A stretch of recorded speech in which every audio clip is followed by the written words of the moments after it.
Hello and welcome to Film Bite.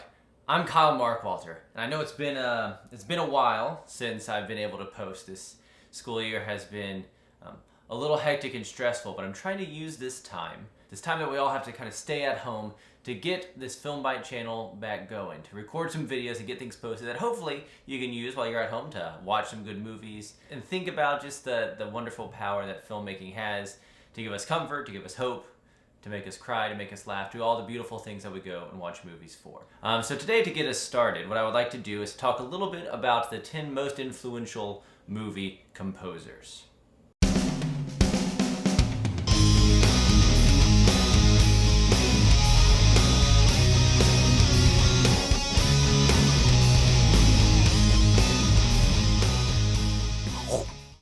I want to start off my COVID-19 Film Bite videos with something that can be both movie related, but then also something to give you a little something to listen to on the side, in case you don't have time for a movie or something like that, that while you're working or while you're at home, you can put on some beautiful, impactful, wonderful film scores. So today I'm going to be highlighting the 10 most influential film composers. And starting off with this is, I just want to say that this is not like a ranking, and even making a list of the 10 most influential is a little bit of a futile sort of exercise, but the act of putting this list together and thinking about these composers can at least give you some direction on where to start when exploring important and influential film composers. Alright? We're going to start off with Erich Wolfgang Korngold. Now, he is a name you might not have heard of. In fact, we're kind of going to go in order in terms of film history, more or less. He's an Austrian-born composer, born in 1897, and one of those musical child prodigies. He scored his first ballet, or wrote his first ballet, when he was 11. He moved to the U.S. in 1934 with the rise of the Third Reich, and at the behest of some German filmmakers and film-involved people who had already moved to the U.S. And in 1935, scored Max Reinhardt's A Midsummer's Night Dream here in the U.S. He then did the score music for the 1935 film Captain Blood, which was one of Errol Flynn's early pictures that sent him skyrocketing to fame. Wonderful swashbuckling adventure, great music. He then went on to win an Oscar for Anthony Adverse in 1936, and The Adventures of Robin Hood in 1938. The Adventures of Robin Hood being held up as one of the greatest film scores of all time. Fantastic music, very challenging to play.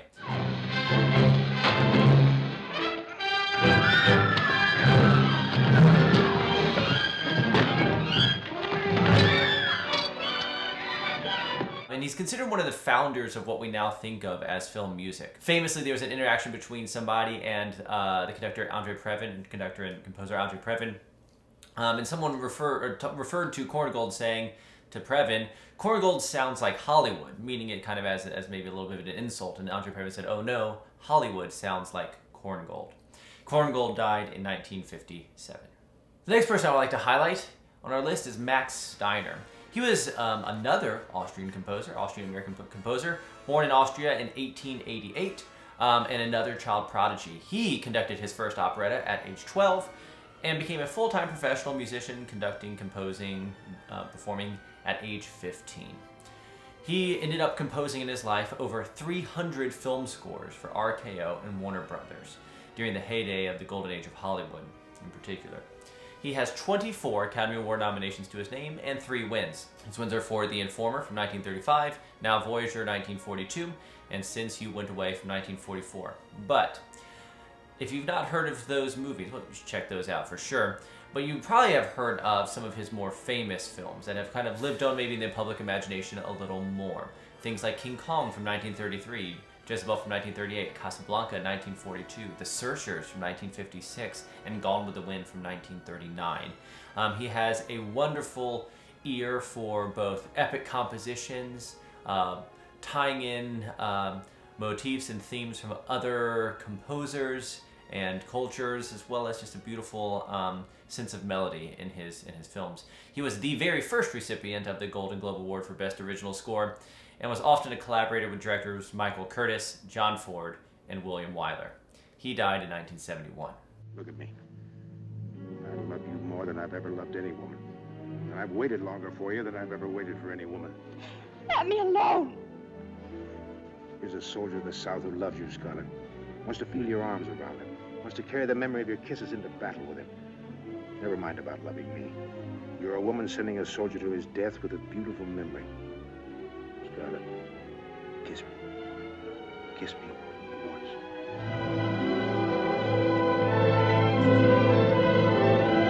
You low-down, cowardly, nasty thing, you. They were right. Everybody was right. You aren't a gentleman. Next, I'd like to highlight number 3, Alfred Newman. Born in 1900, he scored over 200 films. He won 9 Academy Awards and was nominated 45 times. He started to compose for films in the 1930s and had as some of his highlights, if you will, of his film career nominations and wins, Hurricane from 1937, Wuthering Heights, nominated in 1939, a beautiful film score. The Hunchback of Notre Dame, nominated also in 1939, so he competed against himself. The King and I from 1956, arranging some other Merton Hammerstein music. And How the West Was Won, nominated in 1962.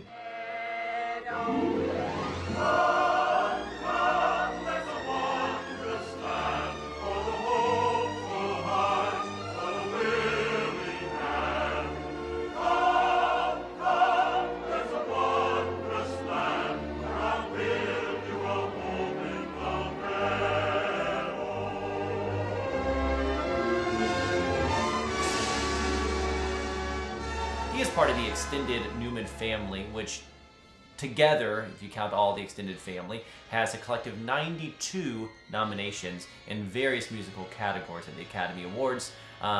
Alfred Newman being nominated 45 of those 92 times. You might also know Randy Newman and Thomas Newman. Thomas Newman and Randy Newman were both actually nominated this past Oscar ceremony for music they did for movies as well. He is also famous for the 20th Century Fox logo fanfare that you might be familiar with. He died in 1970.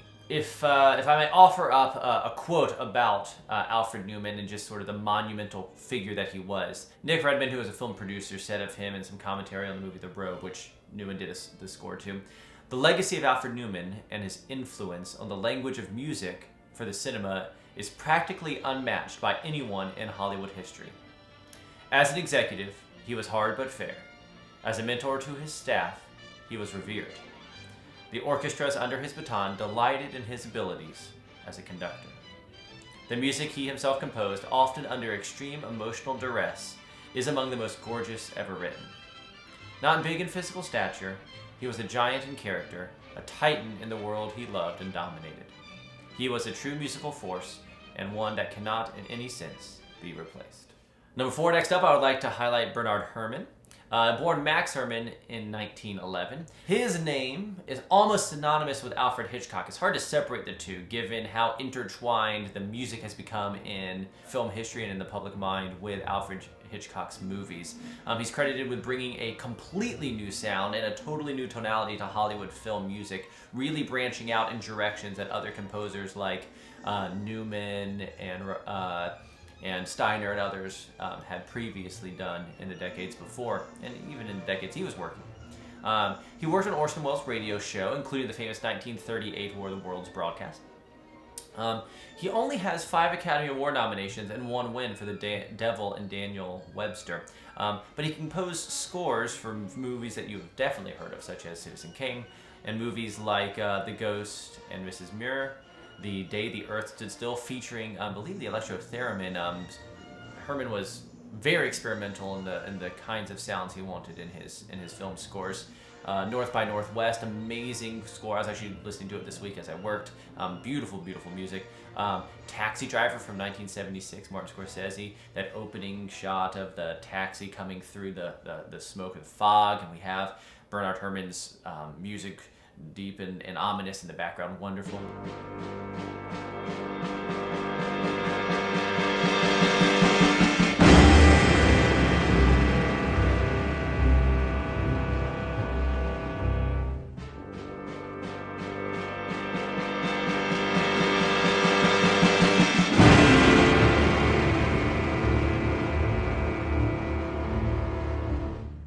Psycho from 1960 and Vertigo from 1958.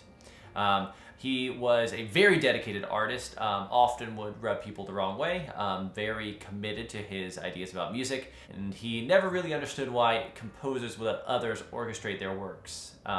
He had a famous Tolstoy quote that maybe sums up how he felt about himself and his work and his commitment to his art. Eagles fly alone, and sparrows fly in flocks. He died in 1975. Next up, Jerry Goldsmith, born in 1929. He's probably most famous for the Star Trek, the motion picture theme, and for 4 more Star Trek films that he helped do music for. He also composed music, though, for Planet of the Apes in 1968, Patton in 1970, Chinatown, phenomenal score from 1974, LA Confidential 1997, and Mulan in 1998. Had his hand in the music there. He was nominated for 18 Academy Awards, but only won 1 award for 1976's The Omen, which is probably a good snapshot of his style of composing, balancing these really beautiful melodies and orchestrations with these really ominous, dark, off rhythmic kinds of things as well. That is really quite a treat for the ears if you want to listen to something a little more out there. He won 5 Emmy Awards, and 2 of his scores were included on the American Film Institute's top 25 film scores list.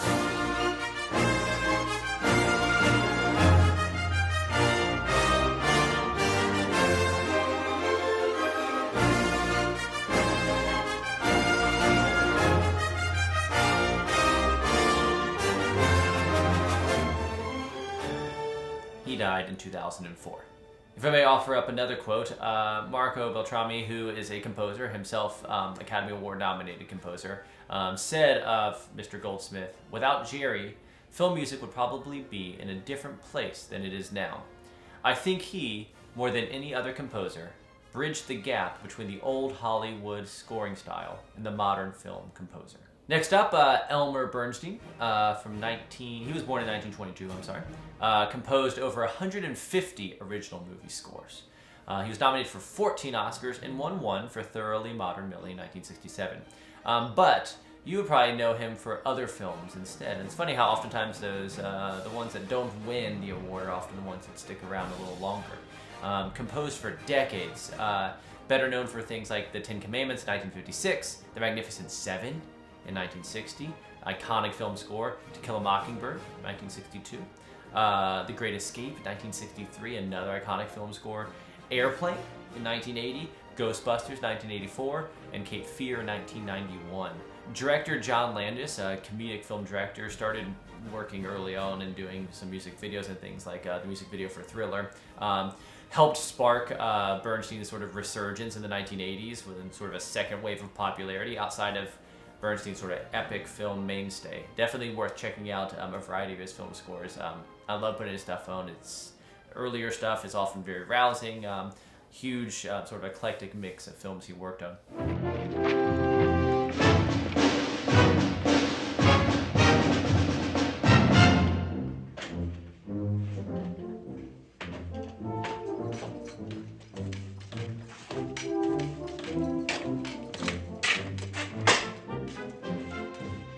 Two of his film scores appear in AFI's, the American Film Institute's top 25 great American film scores, and he died as well in 2004. Next up, I'd like to highlight a currently living filmmaker, Ennio Morricone. He was born in 1928 in Rome. He's very old at this point. Has composed, because he's still making stuff, has composed over 400 film scores and 100 different classical works, classical pieces of music. He has not only composed for an abundance of European directors, including every Sergio Leone film since A Fistful of Dollars in 1964, all of Giuseppe Tornatore's films since Cinema Paradiso, which is a wonderful film score. You should definitely check that one out. Well, Sergio Leone's films scores, which are very iconic at this point. Dario Argento's films, and many more from the European continent, but has also worked here in the US extensively with Brian De Palma, Oliver Stone, Quentin Tarantino, and other prolific US filmmakers, composing scores for movies like The Thing in 1982, The Mission in 1986, The Untouchables in 1987, and The Hateful Eight in 2015, which I believe won him an Academy Award that year. The music for The Mission sits particularly close to my heart. Is an absolutely beautiful film score, with the main theme being possibly one of the most beautiful pieces of film music I've ever heard.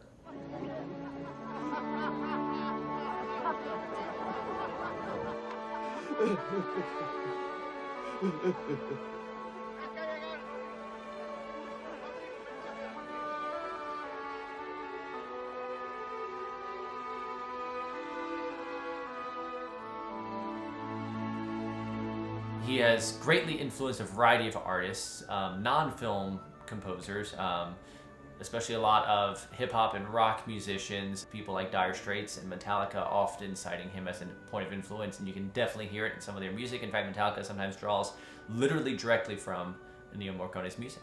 He has also sold over 70 million records worldwide and is a very, I don't know, you can even argue popular musician in a lot of ways. Next up, I want to highlight John Williams, name you've probably heard of.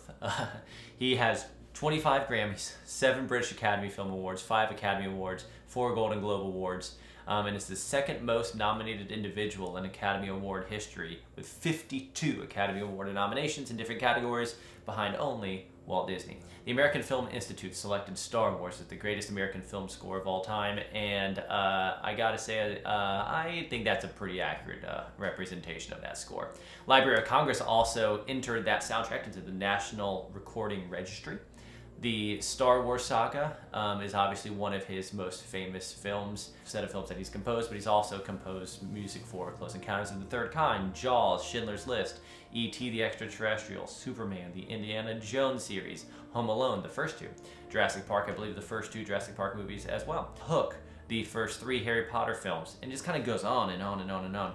But you might have heard of those films. His nominations go all the way back to 1968 with Valley of the Dolls, with Sharon Tate in it. The first original score nomination he received was for The Reavers in 1970. He received an award for Best Scoring Adaptation and Original Song in the 1972 Fiddler on the Roof. He also conducted the Boston Pops for 13 years, I believe, like 1980 to 1993, and is they are maybe emeritus conductor right now. They have a label for him, but I'm blanking on it. He has written music for NBC, for the Olympics, and television shows like Lost in Space as well. He also has 3 Billboard Top 100 songs as a film composer. An absolutely incredible man musically, and it seems like, from what I've heard, a generally swell dude all around.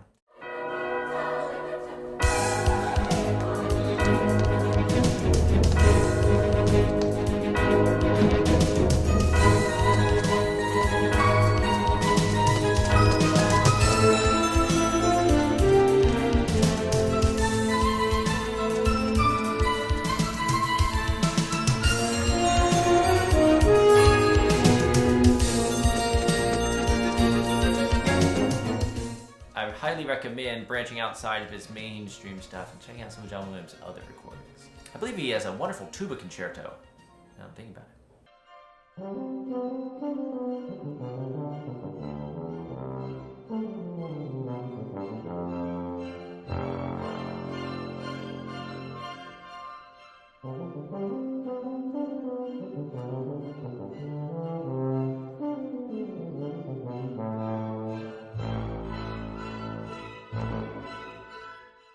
Number 9, I would like to highlight for us Hans Zimmer, a name you might have heard of as well. He was born in 1957 in Frankfurt, Germany.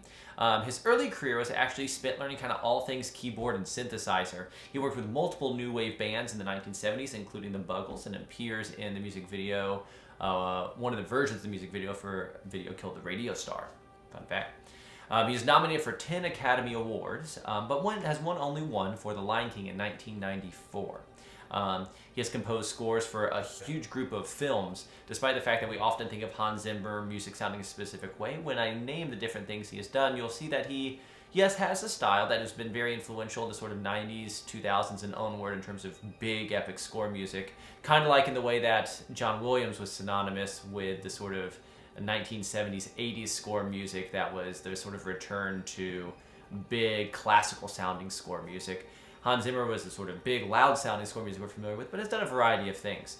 He has composed scores for Rain Man, 1988, Driving Miss Daisy, 1989, as a personal favorite, Muppet Treasure Island in 1996, The Thin Red Line, 1998, Gladiator, 2000, Black Hawk Down in 2001, Spirit Stallion of the Cimarron in 2002, featuring original songs by Bryan Adams, an all-around great sort of soundtrack score combination.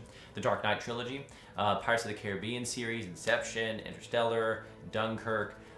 He has worked frequently with Ridley Scott, Ron Howard, and Christopher Nolan on his films.